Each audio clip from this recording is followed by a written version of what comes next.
terminer par assurer tous les participants à cette épreuve, notamment les 9 autres qui n'ont pas été primés, que chaque participant recevra une prime d'au moins 3 millions, c'est-à-dire les 9 autres candidats.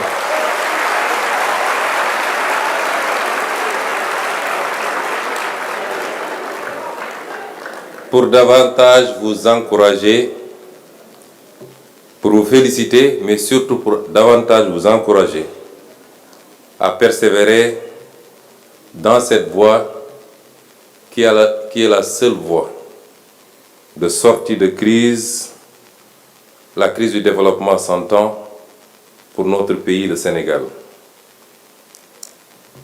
Chers étudiants, en venant ce matin représenter Son Excellence le Président de la République à cette cérémonie, j'étais très loin de m'imaginer que j'allais assister à ce spectacle de très haute qualité qui honore notre pays et qui fonde notre droit légitime à espérer de ce pays, de son avenir. J'ai senti une jeunesse déterminée, convaincue, mais surtout une jeunesse qui semble s'être appropriée du projet de développement structurel, de rupture, mais de relance de ce qui devait être notre trajectoire depuis le début. En vous écoutant les uns et les autres, je me suis senti parler et réfléchir. Et je me suis dit, enfin, voilà des Sénégalais, certes très jeunes, mais qui semblent avoir compris mieux que nous-mêmes les options qui sont les nôtres, celles d'un développement endogène, porté par son peuple, basé sur l'expertise locale, qui s'enrichit de tous les apports, mais un développement endogène, porteur de souveraineté, de prospérité, qui sera partagé de manière juste et équitable par tous les Sénégalais. Vous avez fait des expositions. Des thématiques qui nous sont chères dans notre programme ont été abordées aujourd'hui. L'agriculture. Vous savez très bien que le cœur de notre programme, c'est le secteur primaire, qui doit alimenter un secteur secondaire et donc la phase industrielle pour pouvoir aller vers la distribution et donc le secteur tertiaire.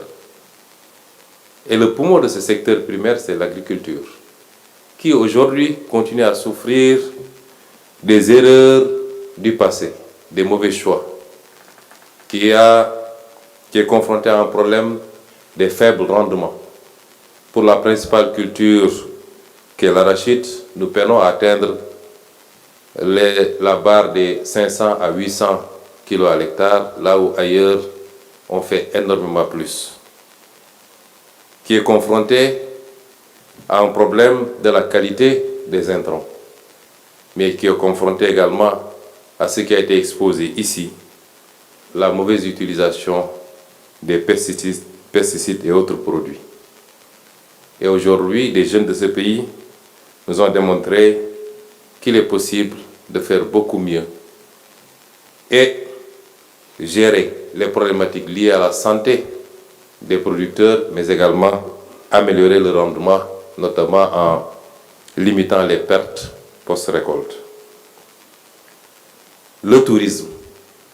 Il y a quelques semaines, en tant que tête de liste, j'ai parcouru le pays et sur la base du programme Sénégal 2050, j'ai insisté sur l'importance du tourisme dans toutes ses déclinaisons. Le tourisme culturel, le tourisme cynégétique, le tourisme balnéaire, le tourisme religieux, mais surtout j'ai insisté à dire que le principal vecteur du tourisme doit être le tourisme intégré, le tourisme domestique et le tourisme local. Et aujourd'hui, des jeunes nous ont proposé des moyens d'améliorer ce tourisme logistique. L'éducation et la formation. qui aujourd'hui continue à souffrir également d'un certain nombre de problèmes liés à la faiblesse des infrastructures, à la mauvaise orientation des investissements et évidemment la qualité des enseignements. Et nous avons eu au moins 2 ou 3 exposés sur l'éducation, intégrant les problématiques de la corruption, de la sécurité dans la documentation, du handicap et même du chômage. Le transport, vous avez vu que depuis qu'on est arrivé au gouvernement, ça a été l'un des chevaux de bataille de ce gouvernement.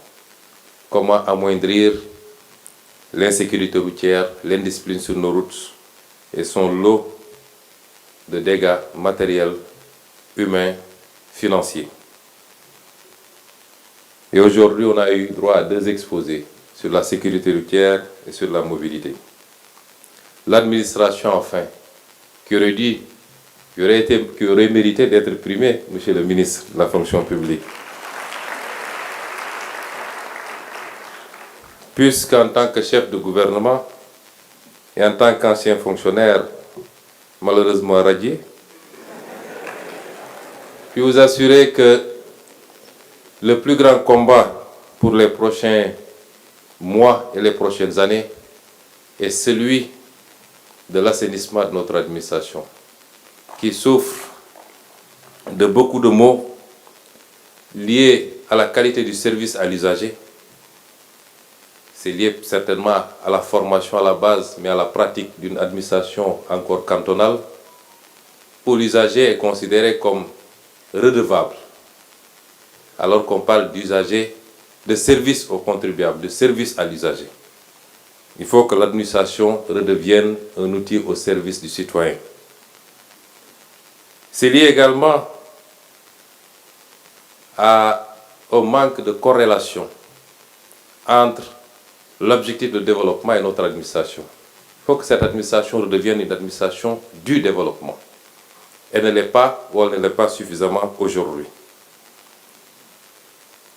Et les problématiques qui ont été soulevées et qui tournent autour du numérique, l'outil numérique, dans toutes ses déclinaisons, les nouvelles technologies, l'intelligence artificielle,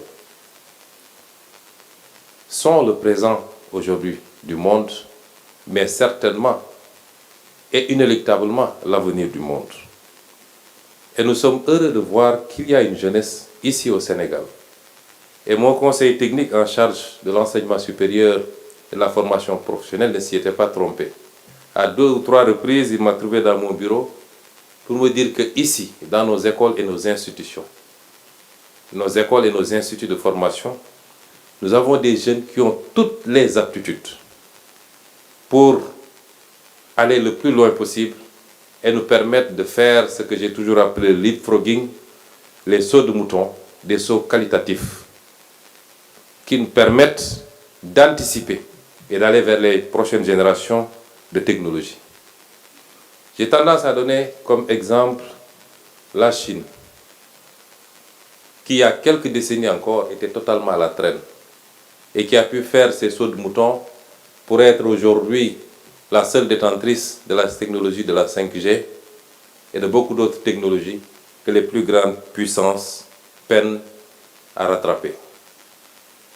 Et l'autre jour, à l'école Sénégal-Japon, l'ambassadeur du Japon nous disait, et c'est valable certainement, monsieur l'ambassadeur du Corée pour la Corée du Sud, que le Japon ne dispose d'aucune ressource naturelle, mais a très tôt misé sur la ressource humaine, la formation qualitative de la ressource humaine, qui lui a permis d'être à la pointe de toutes les technologies et de fonder son développement sur cela. Et je dois pouvoir dire sans risque de me tromper, que c'est le cas de la Corée du Sud, qui aujourd'hui est à la pointe de toutes les technologies, mais ne jouit pas d'énormément de ressources naturelles. La première richesse aujourd'hui dans le monde, ce n'est pas forcément les ressources naturelles, ce n'est pas le pétrole, ce n'est pas le gaz, c'est la ressource immatérielle qui est le savoir. Et c'est pourquoi, au nom du gouvernement, et sur les instructions de son Excellence, Monsieur le Président de la République, je puis vous dire que vous aurez l'encadrement, et vous l'avez déjà, mais vous aurez surtout le soutien qu'il faut pour avoir toutes les possibilités de développer votre savoir, de l'accroître, de l'améliorer. Et si je dis soutien, c'est le soutien matériel, c'est le soutien financier, c'est les espaces et le cadre de travail.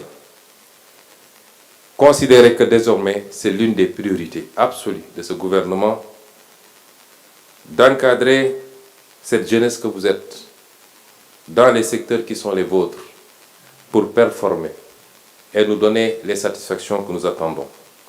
Les projets qui ont été présentés aujourd'hui ne sont certes pas des projets totalement maturés, mais qui peuvent l'être rapidement s'ils bénéficient de ce soutien. Ailleurs, ça a commencé certainement dans les universités, dans les garages, pour nous produire des Facebook, des Google et d'autres champions mondiaux.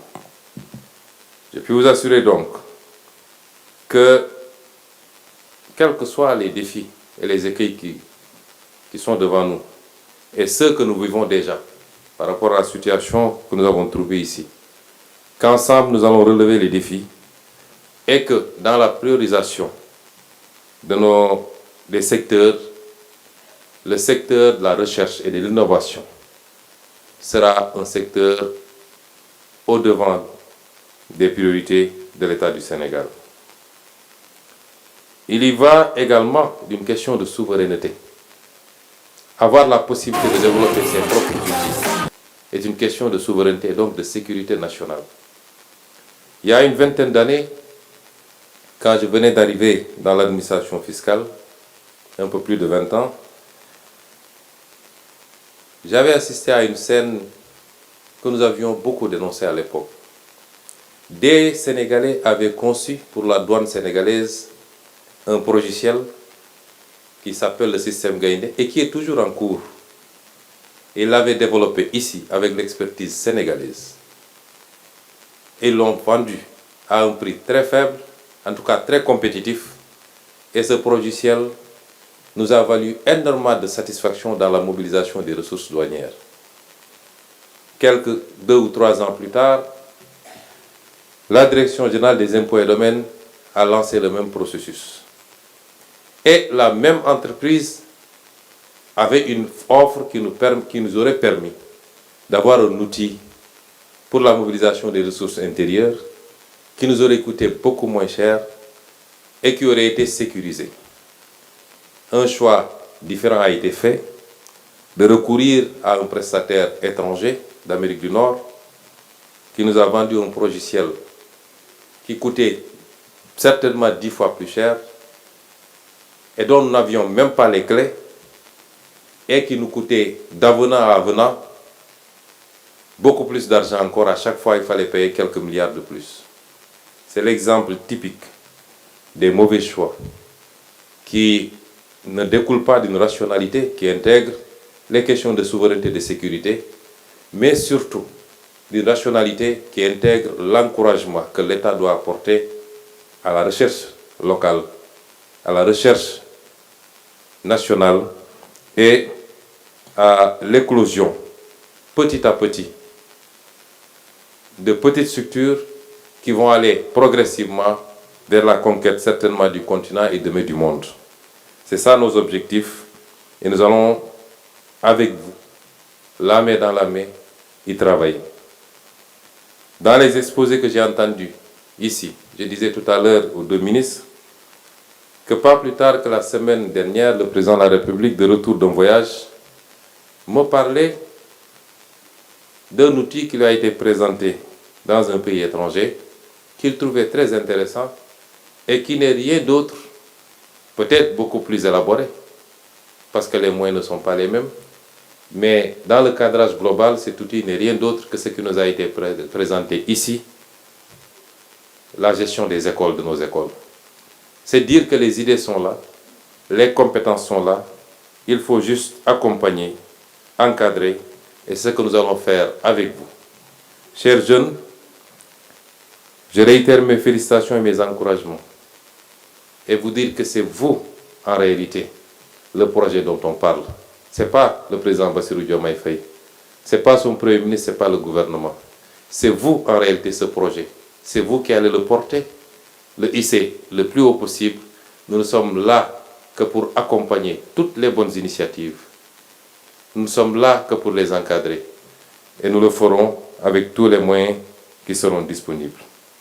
Je ne terminerai pas sans féliciter, très sincèrement et très chaleureusement, Monsieur le ministre de la Fonction publique.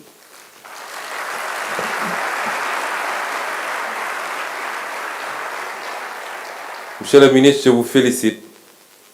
Et sans vouloir froisser tous les autres ministres, je crois que depuis 8 mois qu'on est arrivé aux affaires, je viens de vivre la meilleure initiative gouvernementale.